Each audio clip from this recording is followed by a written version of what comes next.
Buenas, soy Hugo y me dedico a ganar dinero en bolsa. Bienvenidos al segundo episodio de Podcast, el podcast del dinero en el que todos los lunes pues hablamos de dinero. Y para empezar, como siempre, estos episodios, recordar que al inicio del podcast empezamos con un chiste y al final del podcast lo terminamos. Así que ahí va una pregunta. ¿Cómo llamas a un perro sin patas?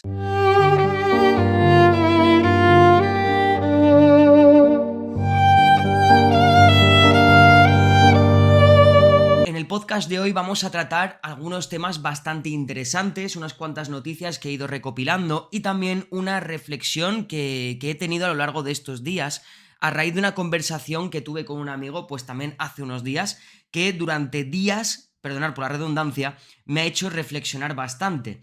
Así que, si os parece, empezamos con la primera noticia de todas y que todo esto vaya fluyendo.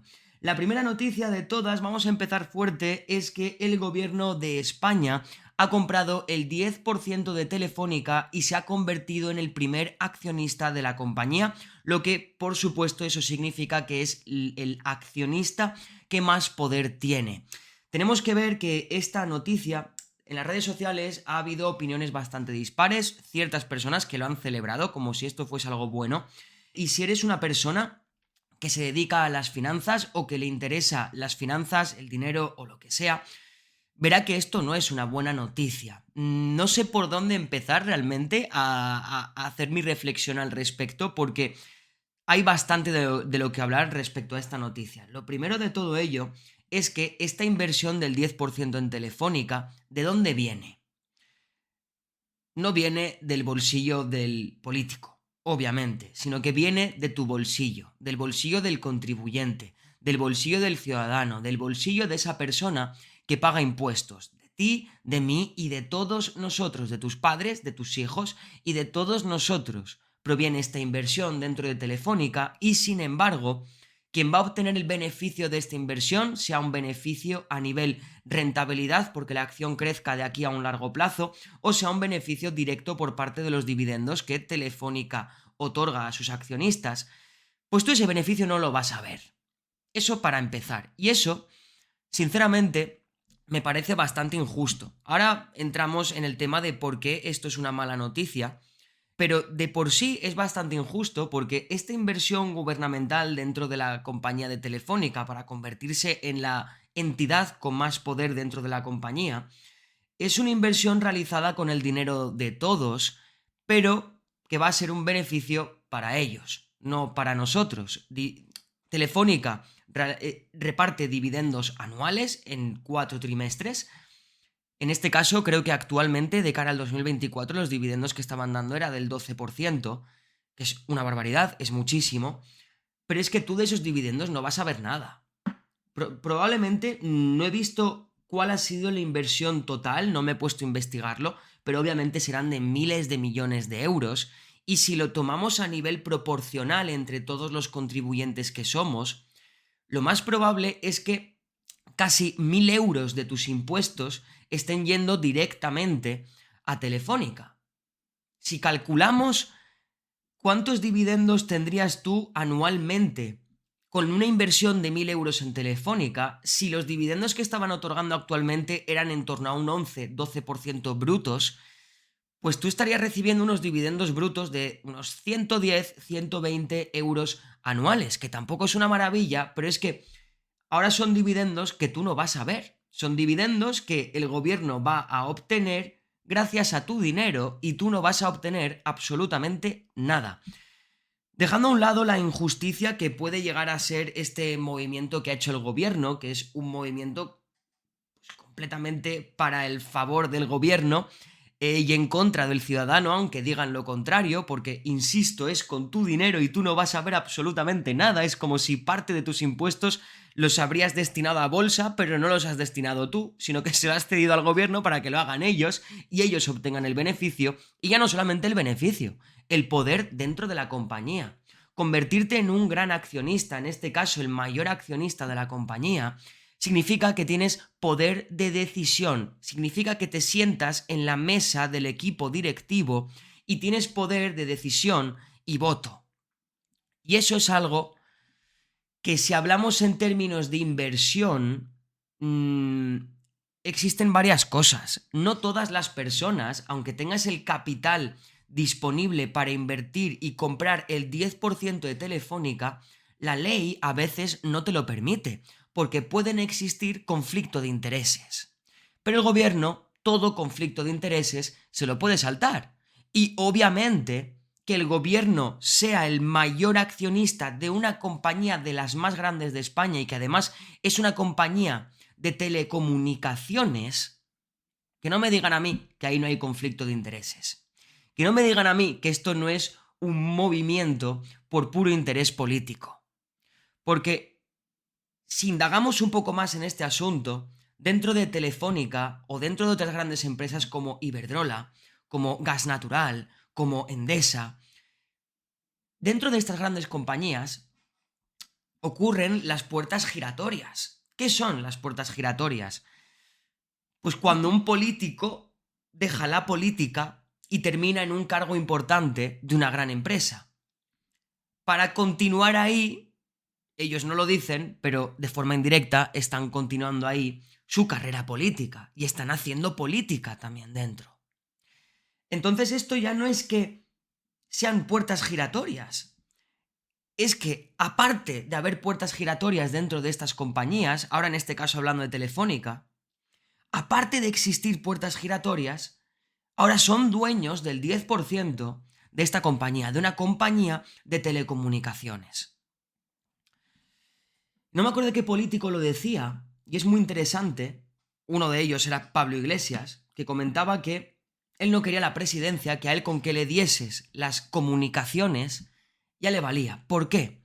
Porque controlar el sector de telecomunicaciones es controlar directamente la información que entra y sale dentro de la población.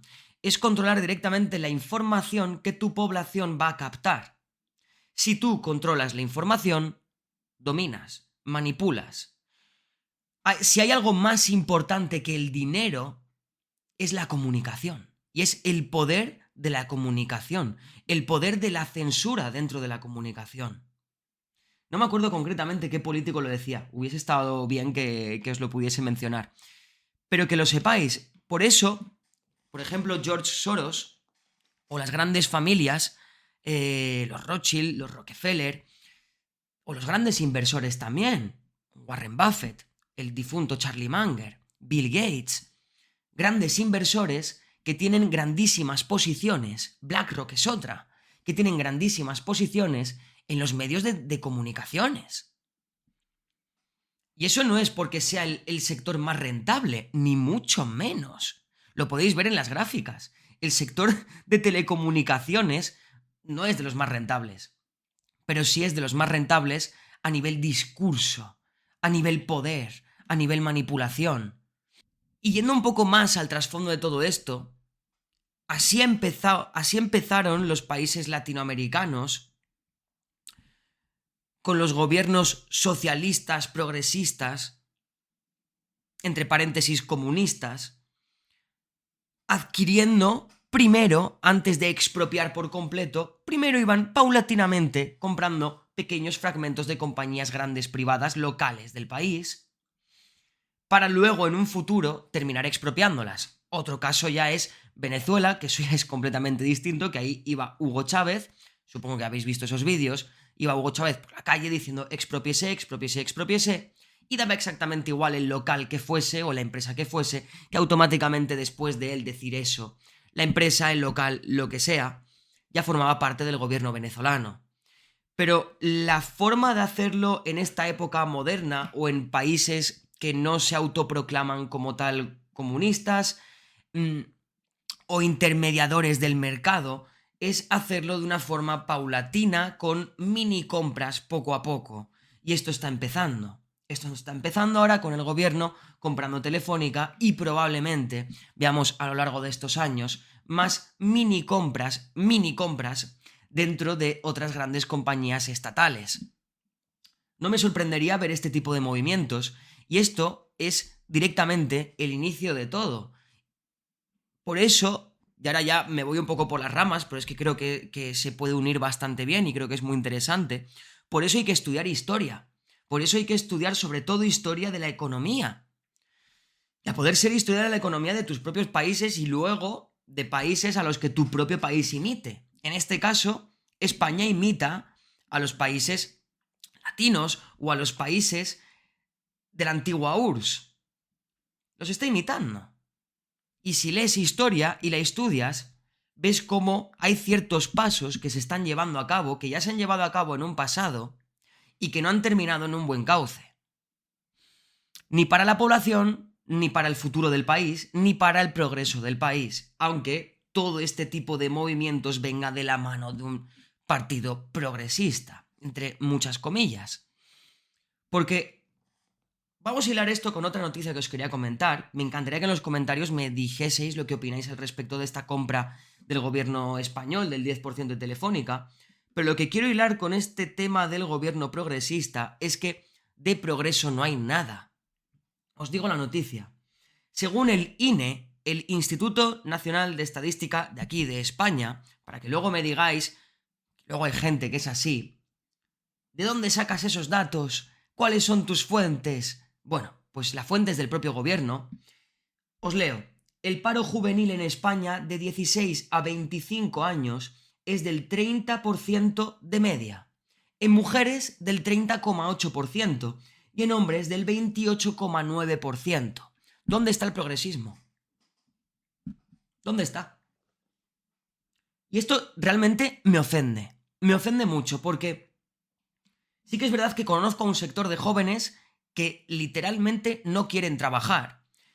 Luego conozco a otro sector de jóvenes que lo que más quieren hacer en su vida es trabajar. Y luego conozco a otro sector de jóvenes que no quieren trabajar porque el propio gobierno te paga porque estás en el paro, te paga una subvención, te paga una pensión, te paga lo que sea. Entonces, ahí yo también entraré en esa tesitura de si recibo 500 euros de paro por no trabajar, porque iba a trabajar por 700 euros a media jornada, o porque iba a trabajar 40 horas a la semana, que eso hace 160 horas al mes por 1.000 euros. Mirad la proporción. Si por 1.000 euros, si gano 1.000 euros trabajando 160 horas al mes, ¿por qué iba a trabajar si gano 500 trabajando 0? La proporción es completamente absurda. Completamente absurda. Y es que por esa regla de 3 es normal que nadie quiera trabajar también. Ojo, hay muchísimos jóvenes y entre mis seguidores, así, yo diría que el 95% de mis seguidores jóvenes, en este rango de edades que estamos manejando, de 18 a 25 años, el 95-97% de ellos son personas que o están trabajando o que están luchando por trabajar. Porque esa es otra. En España, a la hora de obtener empleo, este es el debate de siempre. A la hora de obtener empleo, sobre todo si eres joven, es que es prácticamente imposible. Primero, porque en la mayoría de trabajos te piden experiencia, cosa que es absurda. Y segunda, porque, aunque esto lo niegue mucha gente, es así y solamente hay que ver cómo es la ley y cómo funciona la economía. Que un empresario te contrate por 1.200, tú al empresario le estás costando 2.000. Realmente tu sueldo sería de 2.000 si el Estado no se lo quitase al empresario antes de que a ti te llegue. Y es que ahí volvemos otra vez a la trampa del gobierno. Con todo este tipo de medidas y formas de hacer las cosas, si os dais cuenta, quien queda como el malvado es el empresario. ¿Por qué? Porque a ti el empresario, por tu trabajo de 160 horas al mes, estás recibiendo 1.200 euros. Obviamente, te parece una explotación. Jolín, invierto 160 horas al mes y me pagan 1.200 euros. Pero es que, realmente, son 2.000 euros o 2.100 euros. Y es que esto se hace de esta forma en otro país, como por ejemplo Holanda. En Holanda, a ti, a tu cuenta bancaria, te llega el sueldo bruto, no el neto. Te llega el sueldo bruto para que veas concretamente cuál es el sueldo que a ti te corresponde. Es decir, si tú aquí en España estás recibiendo 1.200 euros, en Holanda estarías recibiendo 2.000 brutos y luego el gobierno te quita para que se te quede en neto.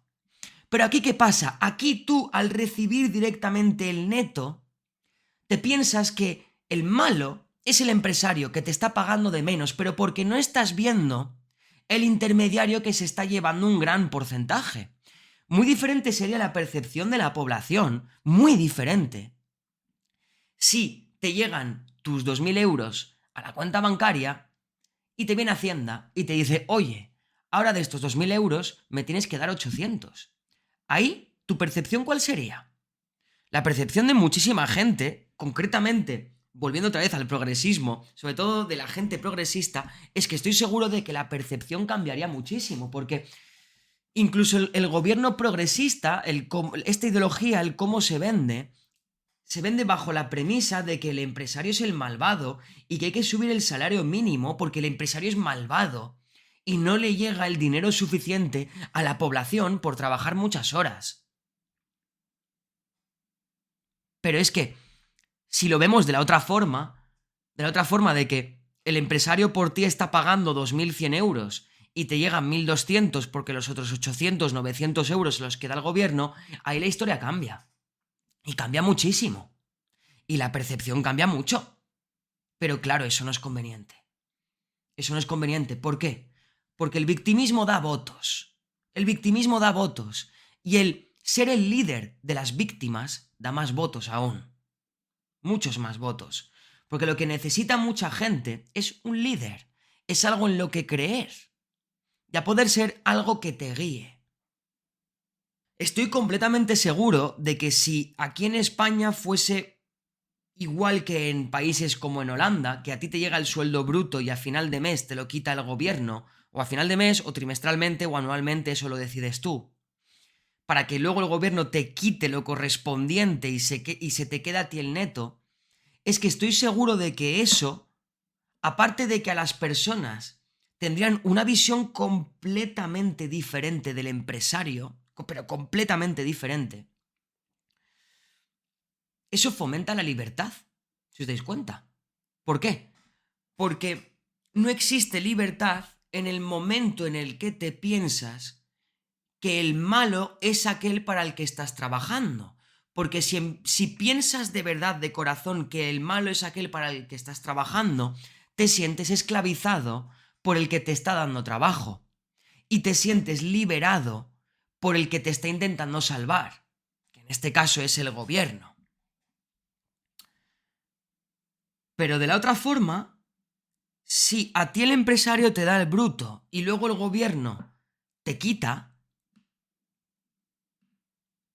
ahí es que es completamente distinto. Es una historia completamente distinta y me encantaría ver qué efecto tendría eso en la perspectiva de muchísimas personas y qué efecto tendría eso en la forma de vivir y en la forma de opinar de muchas personas. Me encantaría saberlo, de verdad. Y ya me he ido un poco de madre con este tema, pero por ejemplo, este paro juvenil del 30% de media, repito, entre 16 y 25 años, estamos en la cola europea. En la cola europea junto a Grecia, junto a Rumanía y junto a Bulgaria. Y lo mismo os digo en la tasa de pobreza. España es el tercer país más pobre de Europa. El tercer país más pobre de Europa. Y eso ha sido a partir del gobierno progresista. ¿Dónde está el progreso? ¿Dónde está? ¿Cómo es posible? Pues vamos a ponernos en situación. Nos remontamos otra vez un poco a la historia, y además una historia muy cercana. Crisis del 2008. En Europa pegó muy fuerte. Nos vamos a centrar en Europa. En Europa la crisis del 2008 pegó muy fuerte. En esa época, en España, ser mileurista era una basura. A día de hoy ser mileurista es la gloria. Pero ya no nos vamos con eso. En esa época, la crisis pegó muy fuerte en toda Europa. En los países que peor pegó fue en las PIGs: Portugal, Italia, Irlanda, Grecia y España. 5 países. 5 países de los cuales todos se han salvado, menos los países del sur. Y Portugal se ha salvado. Ahora os explico cómo. Grecia en la ruina, España en la ruina e Italia poquito a poco saliendo de la ruina, poco a poco. Portugal ha despuntado a lo bestia e Irlanda ha despuntado a lo bestia. Ambos países están en mejor situación que antes, en mucha mejor situación que antes. ¿Por qué? Porque lo que han hecho ha sido incentivar la bajada de impuestos para que la población tenga más dinero, gasten más dinero y eso se vaya retroalimentando. Y no solamente eso, en cuanto tú incentivas una bajada fiscal, vienen las grandes empresas, vienen las grandes corporativas. Irlanda es la Silicon Valley de Europa. Portugal se está convirtiendo en un nido de empresas tecnológicas, en un nido de emprendedores. Los emprendedores con mucho dinero de España se van a Andorra o a Portugal. Pero no se quedan en España. No se quedan en España. Y se irían a Irlanda si Irlanda formase parte de la Unión Europea. Pero como no forma parte como tal de la Unión Europea, pues o se van a Andorra o a Portugal. Porque eso es incentivar. Eso es incentivar el crecimiento económico. Y la única forma de incentivar el crecimiento económico es reduciendo los impuestos. Reduces los impuestos y tiene muchos efectos colaterales muy positivos. La llegada de nuevas empresas, la llegada de inversión externa. Tu población tiene más dinero. ¿Por qué? Porque tu población trabajadora, al ser contratada en un trabajo, el empresario tiene que pagar menos impuestos, por lo tanto, al empleado le llega más dinero en su sueldo. Y si el empleado, el ciudadano, tiene más dinero, puede gastar más. Y si gasta más, viene bien a el gobierno, porque el gobierno coge un poquito con el IVA, coge un poquito con otra cosa, y así sucesivamente, y se va retroalimentando. Por eso en los países en donde ha habido reducción fiscal, en estos 5 países que os he mencionado, son los únicos que han avanzado. Sin embargo, países como Grecia y países como España, Italia poco a poco está saliendo poquito a poco, pero España y Grecia son países que se han mantenido en sus 13. Son países que se han mantenido no solamente en sus 13 de seguir con la presión fiscal incluso aumentándola, sino que somos los mimados de Europa. Y esto duele mucho asumirlo. Duele muchísimo. Es que también entiendo que sea normal que en los países europeos nos tengan cierta rabia. Hace 2 días, este podcast, bueno, cuando lo publique habrá pasado una semana, pero hace 2 días vi un vídeo, no me acuerdo de qué político español, estaba orgulloso de ser el país que más subvenciones europeas estaba recibiendo y que iban a pedir ahora 10.000 millones de euros. ¿Cómo te puedes sentir orgulloso de ser el país que más subvenciones recibe? El orgullo tendría que ser contrario, de que no necesites subvenciones porque eres un país que se vale por sí mismo. No porque pides dinero y te lo dan, porque es que es normal que nuestros vecinos europeos nos tengan rabia. Es completamente normal. ¿Por qué? Porque las subvenciones europeas que llegan a España y a Grecia es del dinero de los europeos. Es del dinero del holandés, es dinero del francés, es dinero del holandés, del alemán, es dinero de todos los europeos. ¿Que a quién se lo están dando? A los que no saben gestionarlo. Y es vergonzoso. Y yo soy español, vivo en España, y esto me parece vergonzoso. Porque a mí no me gustaría estar en la situación de un alemán. No me gustaría estar en la situación de un país que gestiona bien su economía, de un país productivo y próspero, y que le tenga que dar dinero a los que no hacen nada. No me refiero a la población española, que también tiene tela, realmente, porque si el político es como es, porque el político no deja de ser una representación de la sociedad.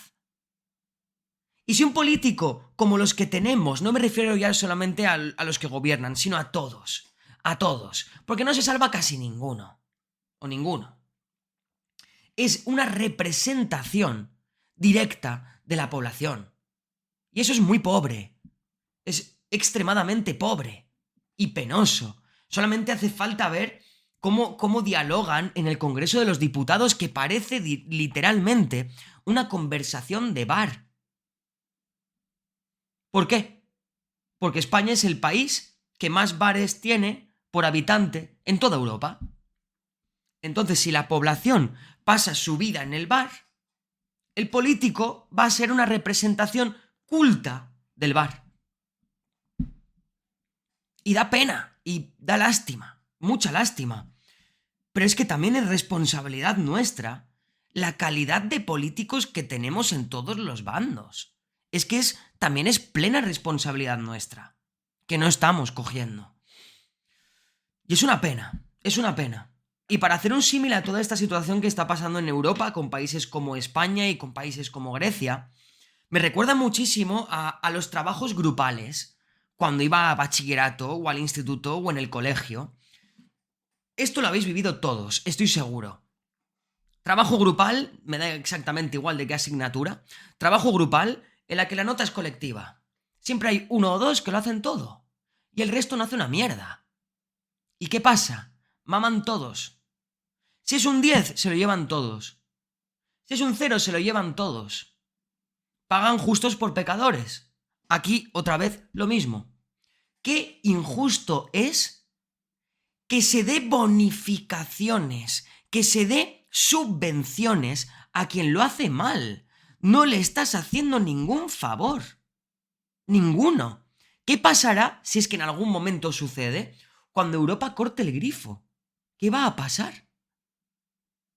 Lo peor de todo es que con la población, con la mentalidad que se está generando en la población y con los políticos que están incentivando esta mentalidad, si en algún momento Europa corta el grifo y España cae en la ruina absoluta, le echaremos la culpa a Europa. Nunca a nosotros. A Europa, claro, ¿cómo no? No nos mantiene. Es una vergüenza, de verdad, pero también lo pienso y digo, es normal una mentalidad así. Es normal una mentalidad así en el país europeo, o de los países europeos, para no colarme en el dato, en uno de los países europeos con más tejido funcionarial de Europa.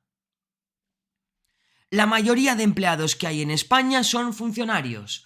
¿Un funcionario qué es? Una persona que recibe su sueldo por parte del gobierno, mantenido por el gobierno directamente. Pues cómo no, la población va a esperar ser mantenida por otra ente, en este caso Europa. ¿Cómo no? Si el propio sistema español funciona así. Da pena, da mucha pena y muchísima vergüenza. Y así no, es que con esto da para hablar muchísimo, muchísimo. Y me encantaría traer aquí a políticos, me encantaría, para tratar este tema y entrar en un debate con esto porque me parece súper interesante. Pero, por ejemplo, las becas para estudiantes. Yo he conocido a gente muy adinerada que han recibido becas. No tiene sentido. No lo tiene. No digo que no las merezcan, ni mucho menos. Las becas deberían ser, yo haría un baremo. La beca la recibes si tu poder adquisitivo no es del todo bueno y tienes buenas notas y eres un buen estudiante y predispuesto. Ahí te doy la beca. Pero sí, yo esto lo he conocido. Si tu padre es banquero y tu madre es ingeniera, tu renta mensual es de 8.000, 9.000 euros al mes, ¿por qué el Estado le iba a dar una beca? No tiene ningún sentido y luego, sin embargo, he conocido a mucha gente, que además es la gran mayoría, con un padre o una madre en paro, viviendo solamente con el sueldo de una persona, el chaval o la chavala muy estudiosa y que no puede pagarse bien sus estudios o tienen que malvivir porque no se les da una beca o la beca que se les da es absurdamente pequeña. Yo, sinceramente, ya que vivimos en el país de los impuestos y en el país de pagar las cosas a la gente, prefiero pagarle las cosas a personas que no se las pueden pagar, pero que se las merecen. Pero una persona que se la merece y se lo puede pagar, ¿por qué se le va a pagar? Es que no tiene ningún sentido. Es que no lo tiene. No lo tiene. Hay muchas cosas que no tienen sentido en este país. Muchísimas cosas. Y me dan mucha rabia. Me dan mucha rabia porque con la cantidad ingente de impuestos que estamos pagando en este país, ¿qué pasaría si estuviesen bien redirigidos? Mirar, por ejemplo, Suecia, Dinamarca, Noruega, países en donde se pagan más impuestos que aquí y viven como en el nirvana. Eso es increíble. Las calles están impolutas, no hay nada roto y la población es civilizada. Aquí no. Aquí pagamos impuestos casi al nivel de un país nórdico y yo voy por la calle y las baldosas que estaban rotas hace 8 años siguen hechas una mierda. Los contenedores siguen hechos una mierda. Los colegios están hechos una mierda. Los institutos están hechos una ruina. Y es así. Y es que es así. Te basta con ir al instituto y verlo. Está hecho una porquería. Entonces, ¿hacia dónde cojones se van los impuestos? A las pensiones. A las pensiones, porque el 60% del dinero, 50-60% del dinero que pagas en impuestos van para las pensiones. El otro porcentaje, un 20%, iba para las instituciones, es decir, funcionarios. Hombre, pues esto, pues obviamente vivimos en la ruina. Por supuesto, es normal. Sinceramente me parece una vergüenza. Y no sé por qué he terminado derivando hasta aquí con el tema del paro juvenil, pero todo tiene que ver. Realmente, al fin y al cabo, la economía es un sistema interconectado por muchísimos puntos y que todo toca a todo. Entonces, todo deriva también en esto. Pero sinceramente me parece terrible. Vamos con una noticia graciosa, ¿vale? Una noticia graciosa, y es que, no sé si os acordáis, la primera transacción que se hizo con Bitcoin fue una persona que pagó 10.000 Bitcoins por 2 pizzas. Esos 10.000 Bitcoins a día de hoy tienen un valor de miles de millones de dólares. Pero es que ha salido un artículo, no es un artículo nuevo, es un artículo de hace 1 o 2 años, en el que le han hecho una entrevista a la persona que recibió esos 10.000 bitcoins. Y le preguntaron, y oye, ¿qué hiciste con esos 10.000 bitcoins? Y el tío dijo que parte de ellos se los gastó y parte de ellos los perdió. Pero se los gastó cuando Bitcoin no valía ni 1 ni 2 dólares. Es bastante gracioso. Realmente, o sea, vi esta noticia y me pongo en la piel de estas personas de decir, jolín, llego a tener yo 10.000 bitcoins en ese momento y ahora no los tengo y veo en qué punto están, tu vida sería completamente distinta. La persona que hizo esta transacción de 10.000 bitcoins ha dicho que no se arrepiente en absoluto, que además en aquel momento no tenía valor alguno, entonces tampoco era nada del otro mundo, y que a día de hoy sí que es inversor de Bitcoin. Pero si hubiese holdeado esos 10.000 bitcoins, probablemente sería una ballena de bitcoins ese hombre. Sería de las personas con más bitcoins en su cartera de todo el mundo.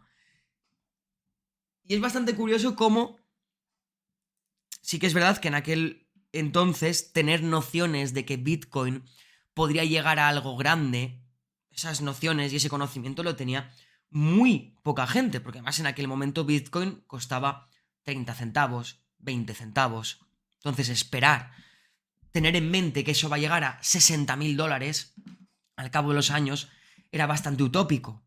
Pero imaginaos si hubieseis sido de esas personas, que las hay, que entraron a invertir en Bitcoin en aquel entonces porque tenían fe y habían estudiado el proyecto y habían visto como buenos visionarios que eso iba a ser el futuro. La cantidad de dinero ingente que habrías acumulado gracias a Bitcoin. Y es que esto lo quiero derivar a que lo más importante, hay una cosa más importante de ganar o perder dinero. Y es el saber por qué lo has ganado o por qué lo has perdido. Es tener ese conocimiento de por qué. Porque si sabes el por qué, lo vas a poder replicar. Por eso muchas veces en algunos vídeos que he subido o en historias en Instagram que he publicado o en la propia guía que he hecho también, que la tenéis a la venta en la descripción junto a la newsletter que envío todas las semanas con contenido completamente exclusivo, insisto mucho en que es súper importante que sepas lo que estás haciendo y que sepas por qué estás ganando y que sepas por qué estás perdiendo. Porque, y os pongo el ejemplo de un amigo mío, de un conocido mío, que el tío invirtió dinero en Tesla en la época del 2020, no voy a decir la palabra, en la época del 2020, sacó mucho dinero sin saber por qué. él vio que Tesla estaba siendo una burbuja, que no paraba de crecer, entonces metió 20.000 euros en Tesla, me acuerdo que fue. Sacó creo que un profit de 30.000, 40.000 euros extra, o sea, más los 20.000 invertidos, salió de Tesla con 60, 70.000 euros más o menos. ¿Y qué pasó? Que como no supo por qué hizo eso, volvió a hacer lo mismo con otra compañía. Con otra compañía que no paraba de crecer, y no paraba de crecer, y no paraba de crecer. Hasta que dejó de crecer y empezó a caer. Y no dejó de caer. Hasta que mi amigo, recordemos que entró en Tesla con 20.000, salió de Tesla con 70.000, pues de esta inversión entró con 70.000 y salió de ella con 5.000. Por el único hecho de no saber qué estás haciendo. Porque además lo peor que te puede pasar al cometer una acción o al invertir o lo que sea es hacer eso sin saber lo que estás haciendo y que te salga bien. Es que es lo peor que te puede pasar. No se lo deseo a nadie. De verdad, no lo deseo ni mucho menos, no deseo que te hagas millonario sin saber por qué te has hecho millonario. Porque te aseguro que vas a perder ese dinero. Es que lo vas a perder. Porque el dinero que rápido viene, rápido se va. Y si no has sabido cómo has producido ese dinero, lo vas a perder sin saber cómo. De repente se esfumará, con el mismo desconocimiento con el que vino. Por eso lo más importante de todo es saber lo que estás haciendo. En este caso, es un podcast de dinero, pues lo más importante de todo es saber lo que estás haciendo con tu dinero. Saber dónde estás metiendo tu dinero. Si lo metes en una criptomoneda que no conoces, yo no te recomiendo hacerlo. Porque igual mañana tiene un boom y tú piensas que eso va a seguir creciendo porque, oye, se ha crecido ya un 3000%, eso es porque el mundo confía en esto. Sí, bueno, mira lo que le ha pasado a Dogecoin o a Luna o a Shiba. Mira lo que ha pasado. Eran criptomonedas sin ningún proyecto detrás, sin nada detrás, puro meme, que mucha gente se hizo millonaria porque sabía lo que estaba jugando.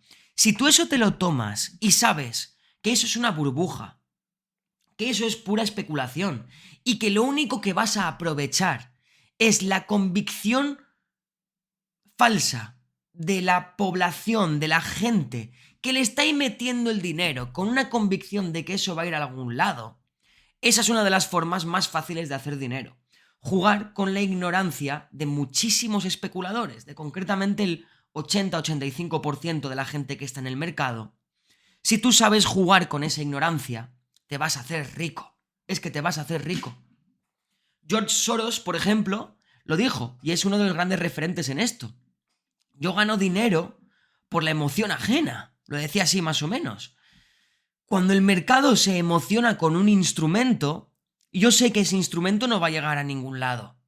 Pero voy a unirme al mercado hasta que considere preciso y me voy antes de que el mercado se dé cuenta de que eso no va a ningún lado. Y esto pasó durante la época del 2020, que todas las compañías, todas, empezaron a crecer. Y sobre todo esas compañías con modelos de negocio innovadores, que no sé por qué el mundo pensó en ese momento que íbamos a salir del 2020 en coches voladores.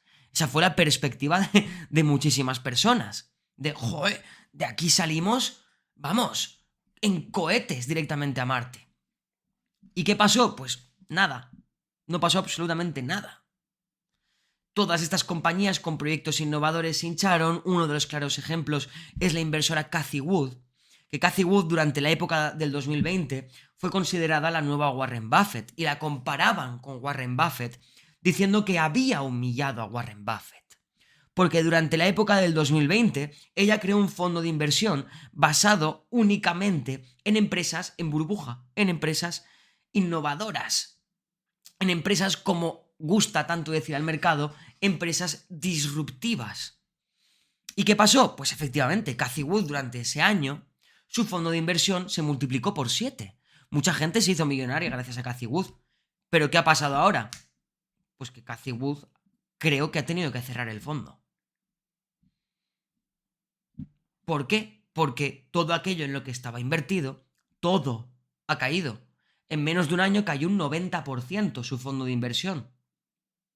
De haberse multiplicado en 1 por 7 a perderlo todo, a perder todo lo ganado y todo lo invertido. ¿Y Warren Buffett qué hizo? Así. Cathy Wood hizo así y Warren Buffett hizo así. ¿Por qué? Porque una cosa es invertir sabiendo en lo que estás invirtiendo y otra cosa es seguir las modas absurdas porque sí. Y aviso navegantes, sobre todo a los que estáis empezando a invertir, que esto es un fallo que cometemos todos y yo fui el primero. Yo fui el primero en cometer este fallo, ya lo comenté en el anterior podcast, que es caer en el FOMO. En inglés, Fear of Missing Out, que es el miedo a perderte algo, ¿no? Traducido. Que es cuando tú ves que la población o que la gente o que tu entorno se está centrando en algo en concreto y tú no estás en eso y dices, me lo estoy perdiendo, si está aquí todo el mundo tengo que ir yo también. Yo caí en eso y perdí dinero. Y con esto lo quiero hilar a que no baséis vuestras investigaciones de inversión en las noticias, porque los medios de comunicación son los mayores creadores de FOMO. ¿Por qué la gente durante la época del 2020 empezó a invertir en bolsa? ¿Por qué empezaron a invertir en Bitcoin? ¿Por qué empezaron a invertir en Shiba, en Dogecoin, en Peloton Interactive? Yo, en Teladoc, yo también. ¿Por qué? Porque de repente, cuando todo empieza a ser una burbuja, los medios de comunicación hablan de ello. Los medios de comunicación hablan de ello, pero no para decirte, ten cuidado. No para eso. Sino para hablar bien de ello. Tampoco te dicen invierte aquí. Pero te dicen cuánta gente está ganando dinero ahí. Te dicen cuánta gente se está haciendo millonaria ahí. Te dicen cómo de innovadores son esos proyectos y cómo va a poder cambiar el mundo a raíz de esos proyectos. Entonces tú como espectador que nunca has invertido, dices, jolín, los medios de comunicación me dicen que aquí hay mucha gente ganando dinero, que esto va a ser el futuro, que hay gente que se ha hecho millonaria ya con esto, pues yo también. Y así ocurren desgracias. Unas desgracias que os voy a contar una, ¿vale? Os voy a contar una. Esta no es una persona que conozco, es una persona... ya sabéis que yo invierto a través de dos plataformas, la plataforma de eToro y la plataforma de Interactive Brokers. Y durante esta época del 2020 ocurrieron maravillas y catástrofes también. Yo en eToro soy Popular Investor y para quien no sepa, lo peculiar de la plataforma de eToro es que, a diferencia de otras plataformas, esto es trading social. Es decir, que es como una red social de inversores, en donde tú inviertes tu dinero, la gente te puede copiar si eres un buen inversor, me podéis copiar si queréis, pero no solamente eso, sino que tienes como un muro estilo Twitter en donde puedes poner tus opiniones, tus análisis y tus cosas. Bueno, pues ¿qué sucedió? Una persona que no tenía que haber entrado en eToro, una persona que no tenía que haber entrado al mundo de las inversiones, entró, y me da mucha pena esto porque yo leí el comentario, yo lo vi en directo. Entró al mercado con todos los ahorros de su familia, con todos los ahorros de su mujer, de su hijo para la universidad. Y por culpa del FOMO lo perdió todo. Lo perdió todo y no sé cómo habrá terminado la historia, pero estaba pidiendo ayuda en los comentarios. Estaba pidiendo ayuda diciendo que se iba a quitar la vida por lo que había sucedido. El propio eToro se hizo eco de esto. Todos lo empezamos a mover. Yo personalmente lo envié al grupo de Telegram en donde estamos el resto de inversores populares de la plataforma, en donde tenemos contacto directo con eToro. Y ahí yo lo publiqué en este grupo. Más inversores populares también lo publicaron para que eToro se diese cuenta de eso. Y el propio eToro cogió y le puso una ayuda psicológica a esta persona. A esta persona y a su familia también. Porque ya era, a nivel económico ya era irremediable. Pero lo que os quiero decir es que por favor, tener muchísimo cuidado. Porque historias así, yo he vivido esta, de verla en persona, verla en directo. Pero hay muchas historias así, muchísimas historias así, muchísimas. Y en épocas de burbuja, en épocas de crisis, en donde los propios medios de comunicación también están incentivando de forma indirecta a que inviertas porque hay grandes oportunidades, ten cuidado, por favor. Ten cuidado, por favor, porque estas historias no es ni la primera ni la última historia así. Ten mucho cuidado, porque me voy a poner estilo Chocas. La inversión no es un juego. Tu dinero no es un juego.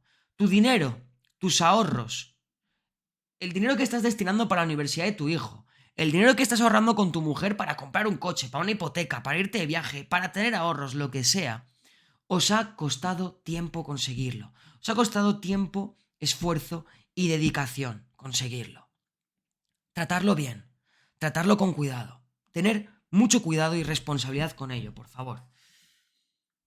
Y quería terminar con una reflexión que tuve con un amigo hace unos cuantos días, que es una reflexión sobre las mujeres emprendedoras.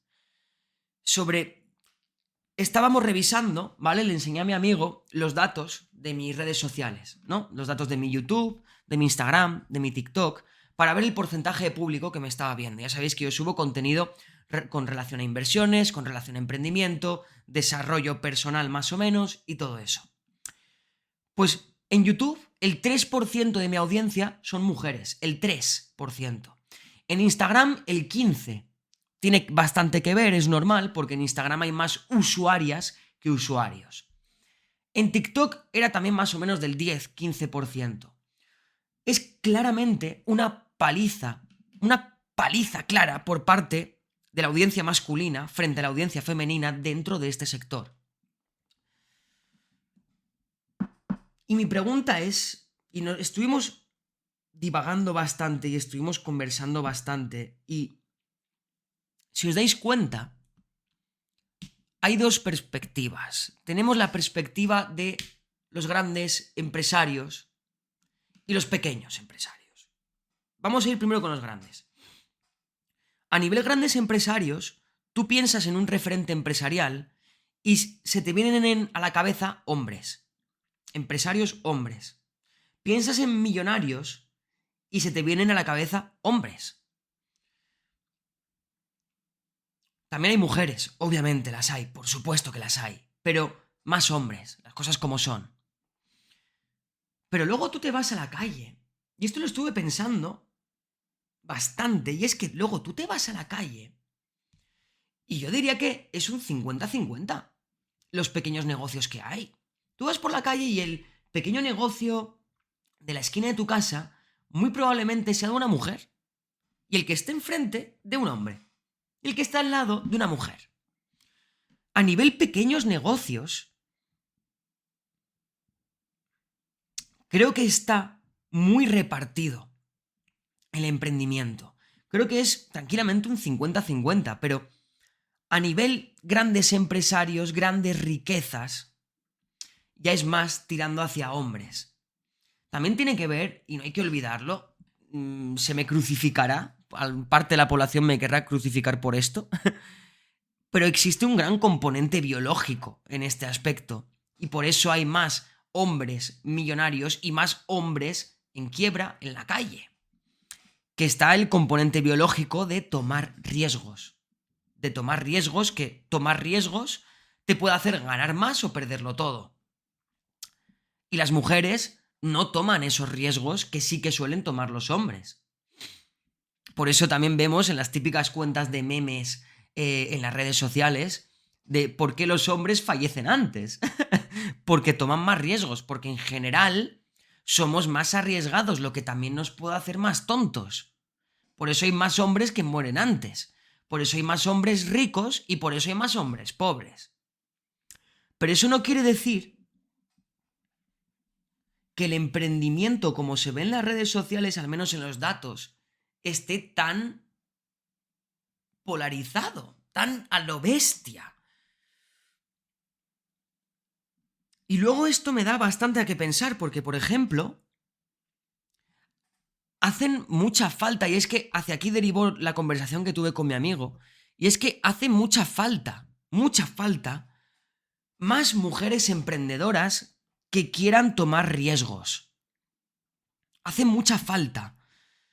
Porque, por ejemplo, la industria de la moda, los CEOs son hombres.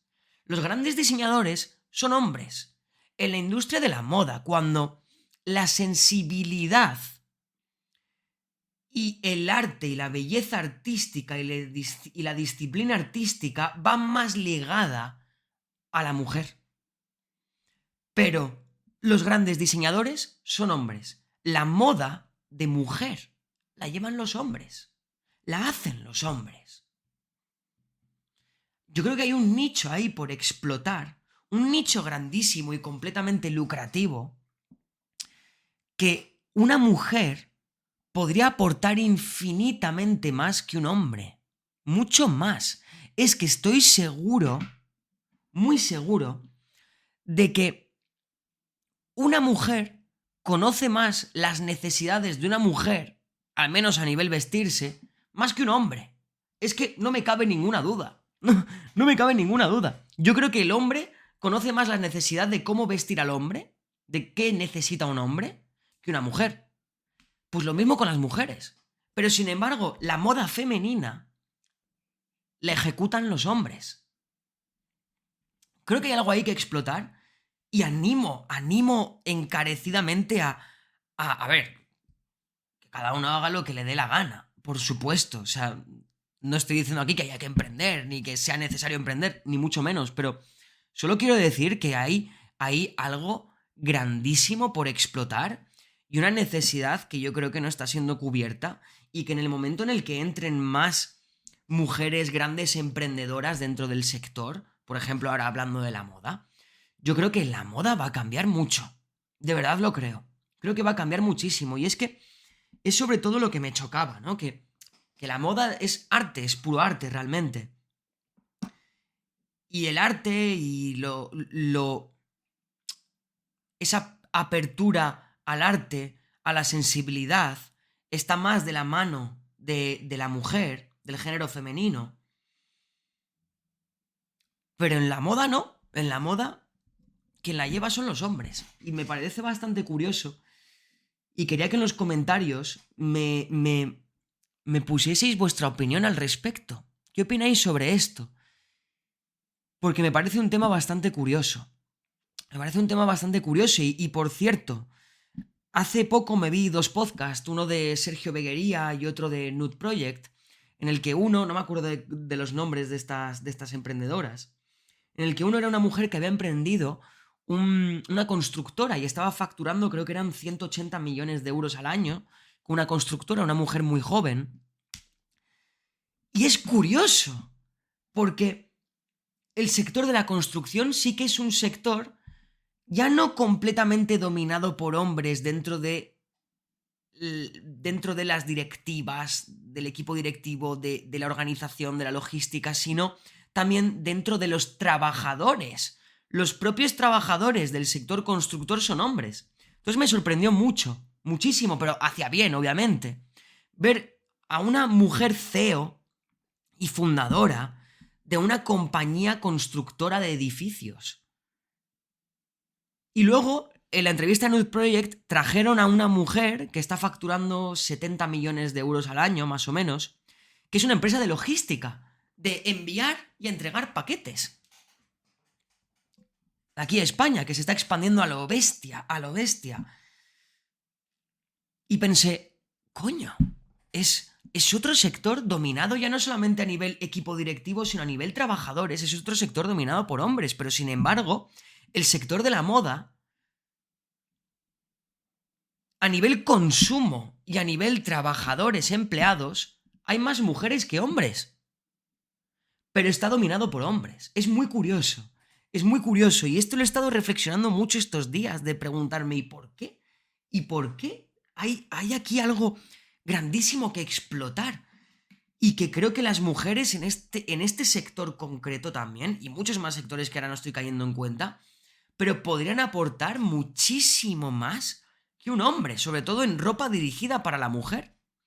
Es como el sector maquillaje. El sector maquillaje. ¿Por qué el sector maquillaje está también dominado por hombres? ¿Por qué los CEOs de las grandes compañías de maquillaje suelen ser hombres? Es que no tiene sentido. Es que no lo puedo entender. No lo puedo entender. Lo mismo pasa con Victoria's Secret. Lo mismo pasa con este tipo de compañías de lencería femenina. Los CEOs son hombres y los fundadores lo son también. Pero yo creo que no hay nada mejor que una mujer para dirigirse al sector de la mujer. Yo creo, de verdad. Creo que le puede dar una perspectiva muy diferente y mucho más cercana a lo que la mujer realmente quizá busque. No lo sé. No lo sé.